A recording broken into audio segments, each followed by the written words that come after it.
This is ESG Decoded, the podcast powered by Global Affairs Associates to provide relevant, actionable updates related to business innovation and sustainability.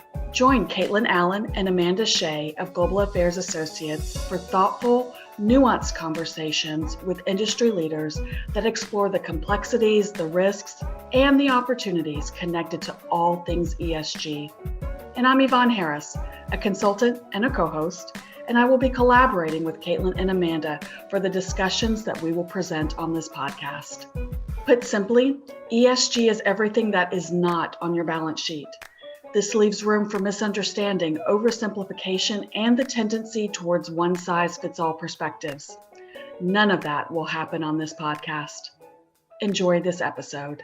Good afternoon. This is Kaitlyn Allen with Global Affairs Associates. We're here today to talk to Dr. Jamila Yamani, who is an incredible scientist and investment advisor currently with Climate Impact Capital. And she's also a board member of the Global Affairs Associates Advisory Board. We wanted to get together today to talk a little bit about her work, her background, and hear some of her advice for working parents, as well as the next generation of leaders. So thank you so much for being here, Jamila. We're really excited to talk to you today. Thanks so much for having me, Kaitlyn. I'm looking forward to the discussion. Jamila, you're a PhD scientist and chemical engineer. How did you get into the investment space as a scientist?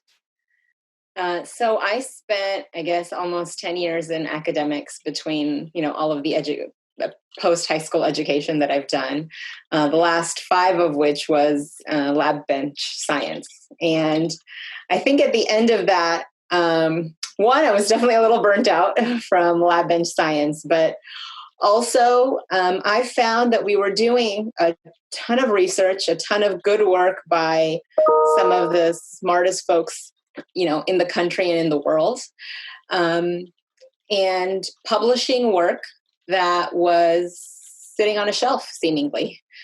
And I felt at that time, and, I think it's still a strong motivation of what I do today, that there has to be an avenue for novel science to make it out of the university, out of the laboratory, and into the commercial space. And a lot of what I have spent the years since completing my doctorate have been along that transition, particularly related to sustainability challenges, because that's my space and my interests. But I would say that's largely true kind of across technology sectors. We see a ton of good science, stuck. And I think that the investment community has the ability to propel technology forward. And I think largely need to work together. I think there's kind of a negative connotation for finance and investment, the private sector maybe in general, in academics, and in the finance space, looking at nascent science as essentially a science project, which, obviously it is in many capacities, but I think there's a synergy between the two that I'm looking to, navigate and figure out. That's so awesome. Yeah, I think that there's definitely been a divide between a lot of the sectors, and that was also true from the nonprofit sector, government, business, finance, and everyone's sort of just distrusting the intentions or the other. Absolutely right. And we've got to get past that because we need everybody. Absolutely.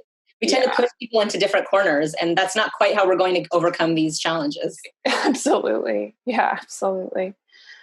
When we first met Jamila for the first time at Croissant Brioche, shout out to one of the best classic Houston establishments in Rice Village. We talked a lot about waste and discovered that we are both waste nerds, meaning we like to talk about waste. So tell us a little bit about your doctoral work and why you chose to focus on that topic. Sure, absolutely. So my dissertation was primarily focused on sustainable wastewater treatment and urban infrastructure.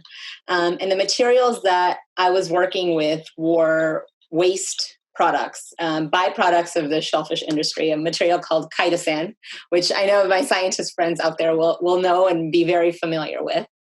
And it was kind of my first foray into this waste upcycling space. And a lot of the work that happened both in my research and I think, in a lot of my colleagues' research in the Center for Green Chemistry and Green Engineering at Yale, where, I studied, was around solving sustainability challenges without creating new sustainability challenges. So, for example, my work was focused on wastewater remediation, in particular acid mine drainage, which is particularly relevant to parts of our country, Pennsylvania, West Virginia, that side where we see a lot of mining happening and often infiltration into not just public waterways, but also the water table. And we can't try to solve that problem and create a new problem. And we don't often think of all of the pieces in a life cycle way, but putting energy into a removal technique is fantastic. But you are creating another, pathway for emissions, another pathway for waste. And so it's really about trying to solve multiple challenges at the same time, or, not sacrificing one sector for another. And the work that I did there, I think, was particularly helpful when I moved into the investment space. My first role was in private equity, and a lot of work we did there was around waste valorization, whether we're talking about municipal waste or industrial waste. And I think now, where the sector has gone, most of the specialized waste sectors are looking for avenues to, kind of close the loop, whether you're talking about construction or plastics or metals or, whatever it may be. I'd say probably municipal waste is one of the challenges. Recycling is not a perfect system. I think we've all recognized that. It's not so simple as, putting all of your garbage in the recycling bin and magically it gets separated. The world doesn't work like that. But I think those are the challenges that now we are addressing. And, obviously a lot of the interest and work around plastics these days, people are so much more aware of what a plastic bag means, what a plastic straw means, what single-use plastics are, and implications for our society and the planet as a whole is so much more pronounced now than it was, I'd say even 5 years ago. No, it's so interesting. And I think those concepts too, we've seen this evolution from corporate responsibility, corporate social responsibility to sustainability, and now to ESG, environmental social governance, and that evolution in terminology. And I think you touched on the circular economy, which I do think is that's the next level, right? That's the next level of all of this, is actually closed loop systems. That point about closed loop systems, I think, kind of gets back to our earlier point where it's not so simple as stuffing people into different corners, right? A circular economy cannot happen me in my home alone. It's just not a practical or feasible option. But, once those stakeholders come together at the table, we'd be surprised to see what type of challenges we can solve with just a little bit of collaboration. Absolutely. Speaking of collaboration, you're currently with Climate Impact Capital out of Houston. That's right. Tell us a little bit about the group today and what you're up to. And then I'd like to ask you about some common misconceptions about climate impact investing. What do you think are the top things that people don't understand about what you do? Sure, absolutely. So Climate Impact Capital is a VC firm that was started by Alex Rosenfeld, our managing director. He was formerly president of Shell Tech Ventures, LLC, based here in the U.S. And saw a gap in the innovation pipeline that CIC really seeks to fill. We use innovation, and I'll use that as a a synonym, I guess, for VC, as a platform to advance strategies around kind of these major challenges of our time: decarbonization, climate change readiness, the energy transition. And we work with, corporate partners on decarbonization strategies to develop, venture portfolios on these topics. And, I think your point about misconceptions is so true, not only I think in the finance space, but also when we look towards the corporate space. Venture capital definitely connotes a sense of technical risk associated with early stage technology. But I would say largely the technologies that we need to solve these major challenges are not limited by availability of technology. It's more around the business model. It's more around adoption, integration of those technologies into corporations, into municipalities, into our everyday lives. And I think now folks are coming around, whether from the finance space or from the corporate space, and recognizing that venture can really serve to propel forward those strategies and, move corporations towards their goals in a much more rapid and accelerated way. So it's interesting. You say one of the things that we hear a lot is that we don't have all of the technology today to get us to net zero, that there's still a gap there. But do you mean then, help me understand, that you actually see the technology as all already there? Yeah. So I don't think that it's really about all the technology. Mm-hmm. A big part of where I came from in my research was about transitional technologies and technologies that already exist in one sector, but just have to be applied into a new sector.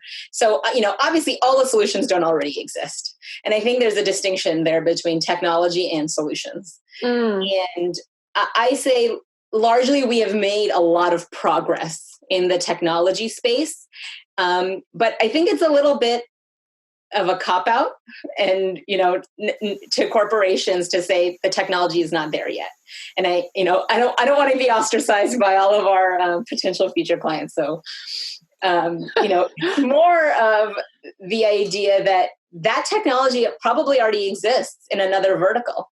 It's just a matter of bringing that over from that vertical into your vertical or our target vertical to make, a solution that's relevant. And I'd say that, that transformation of technology from one vertical to another is a large part of how we're going to see ourselves get to, net zero. Certainly, I'm not saying all the solutions are there and it's just a matter of putting them together, but I'd say we're a large part of the way there. I mean, Rocky Mountain Institute last year came out, earlier this year. I don't know. COVID. Who knows what year it is? I have no idea what year it was, but put out a study that indicated it's no longer financially viable to create a new natural gas combined cycle plant. And solar and storage has now, that we're already past that point. Wow. EV and ICE parity is coming up.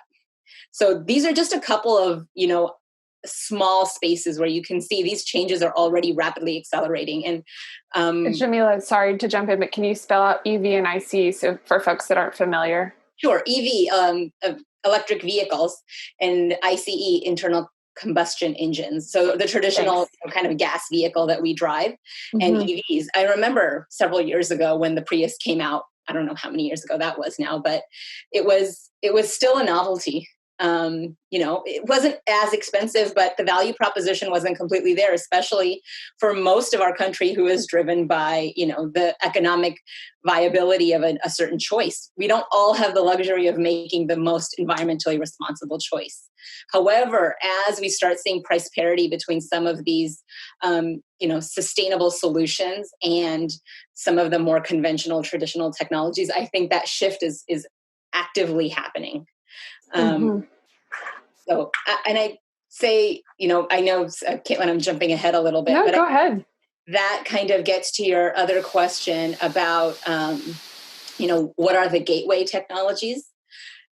I think EV and ICE parity is definitely one of them. I think we already surpassed, or perhaps are passing through the next one, which is natural gas power versus solar plus storage. That's probably another huge one. And I'm just talking about this particular space because currently CIC's, focus is in the oil and gas and power utility space. But these type of price parity options also exist in bio-based versus petroleum-based materials, plastics, pharmaceuticals, personal care products. There's a number of them. And I say now, a big part of what we're going to see getting to the next step is consumers like us voting with our dollars. And that's a large part of why corporations do what they do, right? They do it to sell it to people like us. So if we demand to see those opportunities and options on the table at a price that's at least comparable, I think we'll really see that change move forward. That's so interesting, that the whole question about parity too. And it sounds to me that that's one of the key market triggers for these sorts of changes over time. And I think very much gets to a lot of the work that you guys do at GAA around ESG and this idea that ESG doesn't necessarily mean taking on something new, doesn't mean taking on additional risk. It's actually about de-risking. And absolutely, yeah. Yeah, from not from just an environmental, but from a social perspective also. And, parity just pushes us closer and makes that argument that much more understandable, I think, from obviously a corporate bottom line. Yeah. Because we all have stakeholders and shareholders to answer to, right? Absolutely. And I mean, I think that's one of the big misconceptions that you hear about, oh, this is just another cost and it doesn't mean anything, but it's actually a de-risking process. And it completely needs to be, aligned with the business strategy. Absolutely. And that's been that's definitely been our philosophy at Global Affairs Associates for a long time, has been making these strategies that actually align with the business goals and objectives, and using those, these as value levers, like whatever E, S, or G issue it is, how is that a lever to get more value out of whatever you're already doing, or say potentially something new that you're going to take on. But no, thank you for that. That's a really, it's very true. And I think it's something that is still a big misconception in a lot of circles. No, I absolutely agree. Yeah. I think CIC comes at it more from the technology strategy perspective, but very similar in that it's about de-risking the overall business. And currently we see, climate change readiness or decarbonization, the energy transition as challenges that are on the horizon, but it's really not that. It's really about addressing resource scarcity. It's about addressing the advent of natural threats. It's about addressing stability in the supply chain. Those are all very much connected and huge risks to the business. Absolutely. Right, business strategies around ESG and technology strategies like VC that can help mitigate. Absolutely. Beautifully said, Jamila. I'm going to switch over to some personal topics just to get to know you a little bit more. On top of being a professional and a board member of Global Affairs Associates, you're the mother of 3 children. Could you share some of your own tips and perspectives on being a working parent? I don't think there's any rule book and there's no magic answer.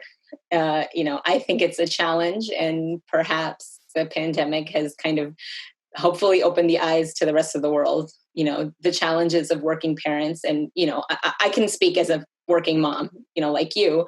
There are definitely challenges associated with it. I have a fantastic support system, and I absolutely leverage that. But I think in general, the perspective that, work-life balance is not optional anymore. I think the world is not the same as it was when we grew up. and perhaps, that balance was okay back, I don't know, 25 years ago when I was growing up. But now I feel like if I burn out, I'm no use to them at all. Yeah. And right. And a work-life balance is, I think, something that we think is and I say this as somebody that has it, understandably the luxury of work-life balance, but it's no longer just a privilege, right? It really should be, it's a need. Yes. And I think we need to work towards that. Absolutely. Yeah. I mean, I think it's interesting because so many, like you said, I think the pandemic has helped a lot of people that maybe didn't feel or see everything that working parents do, has made that a lot more clear. But to your point, and it is a privilege to have work-life balance, but it should not be. I agree. And I do feel balanced compared to, I think, anyone that has to go into an office or work 10, 20-hour days, or, because not 20, maybe. Some people do. You're getting emails at 2 a.m. and you're like, how do you do that? You just don't sleep. But you're, like you said, we have to take care of ourselves. And I love the idea of making that not a privilege. Like, that has to be number one. Absolutely. And I shout out to my firm, because I really feel like we do important work, still recognizing that we all have personal lives that we have to balance and manage. And, my firm, my managing director, has been, incredible in recognizing that for myself and my team members. And I think recognizes that it makes me better at my job if I can, have some kind of balance between, my family life and my work life. And I hope we can get to a point, perhaps the pandemic will be the tipping point, that will no longer have to make that a privilege for, we are lucky, I think we are fortunate, but I know other, working parents that kind of don't have that luxury yet. And I hope that it comes to, the rest of the community soon. Absolutely. Yeah, no, that's great. But I think the key takeaway there is you have to prioritize you. Yes, absolutely. And whatever that means. What? I heard one other, I read it somewhere. It was so fantastic. And I can't take credit for it. Okay, go for it. Someone else. But it was that at any given point, working parents are juggling 10 or 15 different balls. And it's just about recognizing which one of those are glass balls and which one of those are plastic balls. Which is okay to drop. And I'm not saying that it's always going to be a work ball that you drop for your family, right? Like, my kid might have to read a book report, but I've got a huge work project that day. That's the ball I need to catch. The kid's grade is not going to be the end of the world, right? Oh my God, that's exactly what I say about online kindergarten, or somebody's stressed. And I'm like, so it's just you'll be fine. My balls are more important right now. Like my class ball. Right. Yes. And I think that was when I read that, I said, that's so true. It's not always about putting my work first, or always about putting all of my children's sometimes very trivial needs first. It's about trying to figure out which ones are the priority for right now and making sure we solve those, and the rest of our life will be okay if we miss some of those balls. Not a huge deal. Oh God, I love that, Jamila. Yes. But I can't take credit for it. It belonged to somebody else. I read it. I'm sure I read it. If we find the reference, we'll tag it on the blog. But it was so true. It was so true. Oh, I love that. It is because, and some days something that's the glass ball that day that you have to take extreme care of, like maybe in a week won't be the glass. It'll morph into the tennis ball. You can just it'll bounce back and we can just day. That's exactly right. No, it's so true. And I think that the other thing you mentioned too about now, like right now, what is priority now? And I think that's one thing that I've you're forced to, you don't have a choice, but you have to do one thing at a time, one day at a time. Like, what can I get done today? So yeah, no, I love that. Thank you for sharing. Okay. And then last personal question. What would be your advice to yourself at the very beginning of your career? Say age 22, maybe undergrad, finishing undergrad. What would be your advice to yourself looking back? I think, I didn't always, I now feel confident in who I am and my voice, but I don't think that's always true. And I think the advice to myself and perhaps to all of the folks out there that are starting out on their career, especially in the sustainability space, is, your independent voice means something. It has a perspective that nobody else has. And if you don't speak up, you will never get to contribute your voice to whatever the topic at hand is. And I know many times I bit my tongue thinking, oh, that's just everybody already knows that, that's understood, but that's not always true. Don't sell yourself short. And the worst thing that will happen is somebody will challenge you and, you will stand corrected, and it's okay to stand corrected. I think it's a point of growth. Amen. It's okay. It's okay to stand corrected. Perhaps somebody will challenge me on one of the comments that I made on this podcast, and I will stand corrected. But I think that recognizing that your voice, your independent, unique voice, brings something to the table is something that we don't learn, I think, until we think we earned that choice or that privilege of speaking up. But that usually happens way too late. And I feel like a lot of the new novel ideas come from people who are starting out their careers, have a very fresh perspective, aren't jaded yet by, the routine of what they see every single day. And especially when it comes to sustainability challenges, those are the type of perspectives we need. When you're coming from a different sector, if you're changing sectors, if you're moving from academics to finance or moving from the private sector into academia, whatever that transition may be, we have to be able to value those voices that came either new or from a different space and speak up. That's my biggest thing. And my second thing for all the younger people out there is reach out to anyone and everyone on LinkedIn. That is how I met Kaitlyn. Oh, yes. That is how I met my current managing director. I mean, it works. I would say by and large, 95% of the people on LinkedIn are there because they want to connect. They want to either, pay it forward or grow their network, whatever the case may be. So you have nothing to lose by sending a message. Somebody will not respond. That's the only thing that can happen. Absolutely. I love that. Jamila, thank you. Thank you so much for sharing your wisdom today. I mean, really, I think there's so much of the voice, speaking up, saying something that, especially if it's controversial, I spent a long time tiptoeing around the word climate because it still wasn't okay to say that in Houston. And, I do look back sometimes and think, oh, darn, that was an opportunity to have a conversation with someone. Now, I don't do that anymore. Obviously, I talk to people all the time about it. But there was definitely a time when, like you said, I thought I didn't know enough or I didn't whatever, didn't feel comfortable having put a potentially uncomfortable conversation, and having those respectfully and like you said, it's with the idea that it's okay to stand corrected,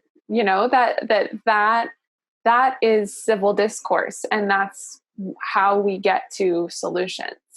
Absolutely. And very timely. Thank you. Considering the election just around the corner. That's right. If we could only do that in every aspect of our lives, right? Stop sensationalizing, stop pushing people into, different extremes. In boxes, In boxes, we all have something to share. And, Kaitlyn, like you said, sometimes we felt like we didn't know enough. And perhaps, we are the least experienced or the least educated in the room. It's entirely possible, but that does not mean that your perspective doesn't have something that the other person didn't think about. Maybe it'll force them to think a different way and come up with a different solution. And so, don't sell yourself short, I think is the key for all of those future folks coming up. Yeah, I love that. Thank you. Well, it's been a pleasure speaking with you today. Thank you again for your service on the Global Affairs Associates Advisory Board. We have grown leaps and bounds this year in large part due to due to our board. And so we're really grateful for you and all the time and insight you've shared. And till next time, we'll sign off. Thank you so much. Give everyone at Climate Impact Capital a high five for me, or an elbow five. We're still not doing high fives on each. Elbow five, right? Thank you for listening to ESG Decoded. Subscribe to this podcast wherever you consume yours, and follow ESG Decoded and Global Affairs Associates across social media platforms.